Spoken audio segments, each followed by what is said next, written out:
Hello friends, मैं हूं ज़ेबा खान और वेलकम है आपका मेरे चैनल वर्किंग वुमेन्स किचन में।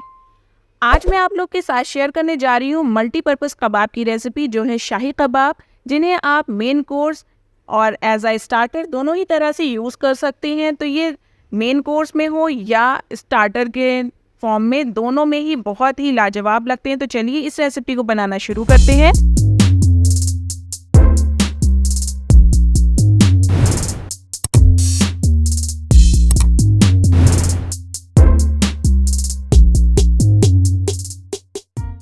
शाही कबाब बनाने के लिए सबसे पहला स्टेप है, हम लोग कीमे को पका लेंगे। तो इसके लिए यहाँ पे मैंने प्रेशर कुकर लिया है और यहाँ पर मैंने लिया है 1 kg कीमा।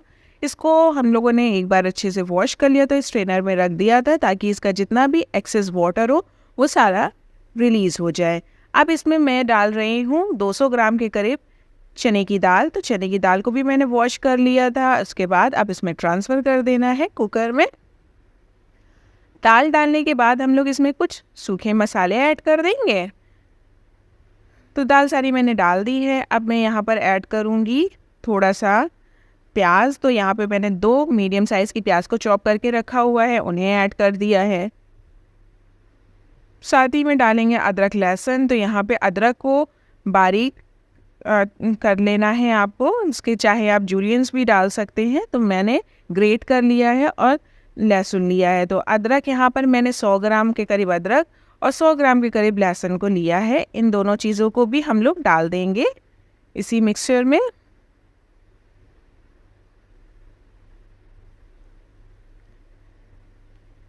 अब इसके बाद इसमें डाल देंगे नमक। तो मैं यहाँ पर 1 से 1.5 चम्मच के करीब नमक डाल रही हूँ और आधा चम्मच लाल मिर्च पाउडर, 1 से 1.5 चम्मच आप धनिया पाउडर यहाँ पर ऐड कर सकते हैं। 1 चम्मच ज़ीरा डाल दीजिए। 1 चम्मच मैंने डाल दी है सौंफ, मोटी वाली सौंफ यहाँ पर यूज़ की है। और थोड़ा सा पानी डाल देना है, आधा कप के करीब, जिससे जो चने की दाल है ये गल सके, वरना तो ये टेंडर नहीं होगी। इसलिए आप पानी डालने के बाद इसमें लगा दीजिए लिड और अब इसमें कम से कम 3 विसल आने तक के मैंने इसे पकने दिया। विसल आ गई है। अब इसको ओपन करके देख लेते हैं कि दाल और कीमा टेंडर हो गया है या नहीं। तो देखने में तो लग रहा है कि ये अच्छे से टेंडर हो गया है अभी, लेकिन इसमें पानी है, तो इस पानी को हमें ड्राई करना रहेगा। पानी को बिल्कुल आप सुखा लीजिए। अब मैं गैस की फ्लेम को फिर से ऑन कर दे रही हूँ और हाई फ्लेम पे फटाफट से मैं इस पानी को ड्राई कर ले रही हूँ। तो आप देखिए, आप नीचे देख सकते हैं जो प्रेशर कुकर का नीचे की जो लेयर होती है, वहाँ पर अगर आपको पानी दिखना बंद हो जाए तो आप समझ लीजिए कि कीमा पूरी तरह से भुन चुका है। तो अब मुझे नीचे के स्पेस में पानी बिल्कुल नहीं दिख रहा है, इसका मतलब है कीमा भुन चुका है। इसको मैं 1 मिनट के लिए और भून ले रही हूँ ताकि पूरी तरह से ये सूख जाएगा और फिर उसके बाद हम लोग इसे ठंडा करके पीसेंगे। गरम गरम में मत पीसें।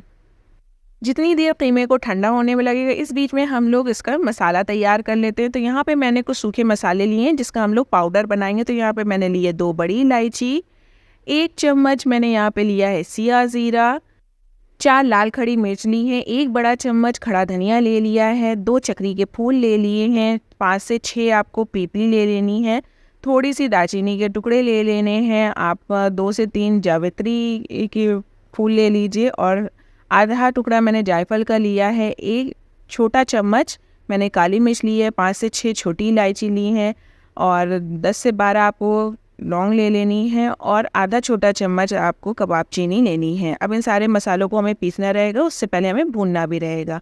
थोड़ी सी मैंने यहाँ पर 1 मुट्ठी के करीब नारियल के टुकड़े ले लिए हैं। अब एक तवे में आप इस सारे सूखे मसाले को डाल दीजिए और इनको 1 मिनट के लिए ड्राई रोस्ट कर लेना है, जिससे ये हल्का सा गर्म हो जाएंगे और आसानी से इनका पाउडर बन जाएगा। बहुत ज़्यादा आपको इनको भूनना नहीं है, बस हल्का सा गर्म होने तक ही इनको भूनना है।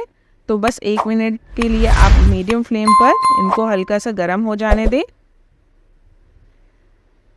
सभी को चलाते रहें क्योंकि इसमें कुछ चीज़ें छोटी हैं, कुछ बड़ी हैं। अगर आप नहीं चलाएंगे तो ये हो सकता है छोटी चीज़ें नीचे से जलने लगें। तो ये मसाला भुन गया है, इसको एक साइड करते हैं। अब इसी तवे में मैंने ये ज़रा सा नारियल के टुकड़े डाल दिए हैं ताकि इनको भी हल्का सा ड्राई रोस्ट कर सकें, जिससे एक सौंधापन आ जाएगा। क्योंकि हम लोग शाही कबाब बना रहे हैं, इसलिए इसमें सारी चीज़ें हम लोग इसी हिसाब से ही मिलाएंगे, जिससे इसका जो फ्लेवर हो वो बहुत ज़्यादा इन्हेंस हो जाए। तो हल्का सा जब ये गोल्डन होने लगे तो इन नारियल के टुकड़ों को हटा लीजिए, जलने ना दीजिए बिल्कुल भी। तो ये नारियल के टुकड़े भी भुन गए हैं। अब हमें इन मसाले को पीसना रहेगा, तो मैं इसको एक ग्राइंडिंग जार में डाल दे रही हूँ। अब इन्हीं मसालों के साथ मैं कुछ सूखे मसाले ऐड कर दूँगी, क्योंकि मेरे पास अनारदाने का पाउडर रखा था, अनारदाना साबुत नहीं था, इसलिए मैं यहाँ पर 1 छोटा चम्मच अनारदाने का पाउडर डाल दूँगी और साथ ही में सफ़ेद मिर्च आती है वो आधा छोटा चम्मच उसे भी ऐड कर दूँगी। अब इन सारी चीज़ों को पीस लेना है। तो ये देखिए मसाला पीस के तैयार हो गया है। अब इसको हम लोग एक किनारे कर लेंगे और इधर यहाँ पर मैंने लिया है 100 ग्राम के करीब फ़ैट। इसको मैंने फ्रीज़र पे रख दिया था ताकि ये टाइट हो जाए और आसानी से पीस के इसका भी पेस्ट बन जाए। तो देखिए इसको भी पीस के मैंने इस तरह से पेस्ट बना लिया है। अब मैं यहाँ पर ले रही हूँ प्याज। तो मैंने ये प्याज को फ्राई करके पहले से रखा हुआ है। 2 बड़े साइज़ की प्याज को मैंने फ्राई कर लिया था।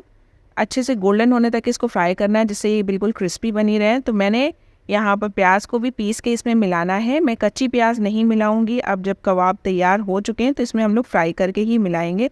साथ ही में मैंने जो नारियल को भून के रखा था उसको भी डाल दिया है। अब इसका भी हम लोग पेस्ट बना के तैयार करेंगे, लेकिन इसमें आपको पानी बिल्कुल नहीं ऐड करना है। देखिए मैंने बिना पानी के ही बनाया था। ये मैंने 1 छोटा चम्मच पोस्ते का दाना 1 घंटा पहले भिगो दिया था और साथ ही में मैंने 1 मुट्ठी काजू भी भिगो दिए थे। इन दोनों का भी हमें साथ में मिला के पेस्ट बनाना है। सारे पेस्ट आपको अलग अलग जिस तरह से मैंने बताया है उसी के साथ मिला के बनाएंगे तो आसानी से ये पिस के तैयार होंगे। तो मैंने देखिए अब यहाँ पर जो कीमा था वो ठंडा हो गया था, तो अब उसे पीस लेना है। तो जिसमें मैंने प्याज को पीसा था उसी ग्राइंडिंग जार में कीमे का थोड़ा सा पोर्शन लेके और इस तरह से पीस लिया है। अब जितना भी कीमा है पूरा आप पीस के तैयार कर लीजिए। तो एक बार मैंने आपको ये दिखा दिया, बाकी जितना बचा हुआ कीमा है उसको मैं पीस के फिर आपको ये इकट्ठा दिखा रही हूँ। तो ये देखिए सारा कीमा पीस के तैयार हो गया है। अब इसमें मैंने ये जो फ़ैट पीस के रखा था उसको ऐड कर दिया है। इसको मिलाने से अंदर जो कबाब है वो थोड़े से आपको खस्ता मिलेंगे और बहुत अच्छा टेस्ट आएगा इनका। बिल्कुल आपको लगेगा जैसे मार्केट में मिलने वाले सीख कबाब टाइप का भी इसमें टेस्ट होगा। अब ये देखिए जो प्याज का मैंने पेस्ट बना के रखा था उसको ऐड कर दिया है। साथ ही में जो मैंने गरम मसाले पीस के रखे थे वो ऐड किया है। ये काजू और पोस्ते के दाने का जो पेस्ट है उसको मिला दिया है। अब 1 नींबू का रस आपको डालना है इसमें। तो मैंने पूरा 1 नींबू इसमें डाल दिया है। अब इन सारी चीज़ों को बहुत अच्छे से मिलाना है। इन कबाब को आप स्टार्टर की जगह पर भी यूज़ कर सकते हैं। ये चटनी के साथ आप सर्व कीजिए, इन्हें बहुत अच्छे लगते हैं। तो आप इनको मेन कोर्स में स्टार्टर में जैसे भी करना चाहते हैं इनको सर्व कर सकते हैं। अब इधर देखिए यहाँ पे सारी चीज़ें आपस में अच्छे से मिल चुकी हैं। अब इनको थोड़ा सा मैश करने का तरीका अलग है। तो आपको देखिए इस तरह से पाम में या साइड की हेल्प से आपको इसको मिलाना है। थोड़ा थोड़ा पोर्शन लेके एक साथ नहीं मिलाना है। तो एक पोर्शन थोड़ा सा तैयार हो गया था, अब फिर दूसरा हम लोग इसी तरह से तैयार कर लेंगे और धीरे धीरे बढ़ाते जाएंगे। तो एक तरह से इसको देखा जाए तो इस तरह से पीसना है, लेकिन बहुत ज़्यादा प्रेशर देकर नहीं पीसना है। आप हल्के हल्के प्रेशर से इनको इस तरह से मिलाते जाइए। तो ये सारा कीमा अच्छे से मिल चुका है। कबाब का कीमा बिल्कुल तैयार हो चुका है। अब इसमें हम लोग चाहिए तो पूरे कबाब को रेडी कर सकते हैं, वरना तो अगर आप स्टोर करना चाहते हैं तो स्टोर भी कर लीजिए। मैं इसको स्टोर करके रख दे रही हूँ। तो आधा हिस्सा मैंने स्टोर कर दिया है और आधा जो बचा हुआ है उसके अब हम लोग कबाब तैयार कर लेंगे। तो एक छोटा सा पोर्शन लीजिए, इस तरह से बॉल बनाइए उसकी और हाथों के बीच में इसको प्रेस करते हुए आप कबाब का इसको शेप दे दीजिए। तो ये देखें ये कबाब का शेप मैंने दे दिया है और इसी तरह से आपको छोटी छोटी टिक्कियाँ तैयार कर लेनी है। अब हमें इनको फ्राई करना रहेगा। तो मैंने यहाँ पर एक तवा ले लिया है, इसमें मैंने डाला है ऑयल। ऑयल को अच्छे से गर्म हो जाने देना है आपको। आप देख रहे होंगे स्टीम निकलती हुई आपको दिख रही है। गैस की फ्लेम को अब लो कर दीजिए, वरना तो कबाब जल जाएंगे। और अब आप ऑयल में इन कबाब को ट्रांसफ़र करिए। तो जितनी भी टिक्कियाँ मुझे फ्राई करनी थी मैंने तैयार कर ली हैं। अब इनको आहिस्ता आहिस्ता हम लोग ऑयल में ट्रांसफ़र करते जा रहे हैं और इन्हें अब गोल्डन ब्राउन होने तक के फ्राई करना है, या आप ये कहें कि जब तक कि इनकी आउटर लेयर जो है वो अच्छे से क्रिस्पी नहीं हो जाती और अंदर तक ये पक नहीं जाते तब तक हमें इनको फ्राई करना रहेगा। गैस की फ्लेम को अब आप मीडियम कर दीजिए। मीडियम फ्लेम पर इनको पकाइए। एक साइड से जब हल्का सा ये गोल्डन कलर आ जाए तो आप इनको टर्न कर दीजिए। तो आप देख रहे होंगे एक तरफ गोल्डन ब्राउन कलर आ गया है, इसलिए मैं सभी कबाब को टर्न करके दूसरे साइड से भी पका ले रही हूँ।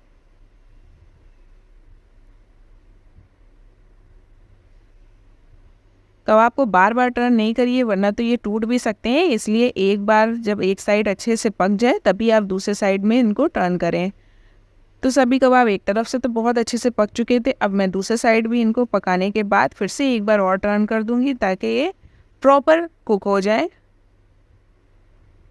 तो देखिए बहुत ही प्यारा कलर आ चुका है और ऊपर से आपको दिख रहा होगा कि इसकी जो आउटर लेयर बनी है ये बहुत ही क्रंची टाइप की बनी है और अंदर से ये बहुत ही सॉफ्ट होंगे। इस तरह से देखिए ये कबाब तैयार हो गए हैं। अब इन्हें निकाल लीजिए एक सर्विंग प्लेट में जिसमें आपको सर्व करना है। तो गर्मा गर्म कबाब आप इस तरह से तैयार कर सकते हैं और अब मैं इनको मेन कोर्स की तरह भी यूज़ कर सकती हूँ। तो यहाँ पर देखिए मैंने इसमें डाली है चटनी और इनको शीरमाल के साथ आप खाएं या रुमाली रोटी के साथ, ये दोनों के साथ बहुत ही अच्छा टेस्ट देते हैं। तो अगर आपको मेरी ये शाही कबाब की रेसिपी पसंद आई हो तो वीडियो को लाइक ज़रूर कर दीजिएगा।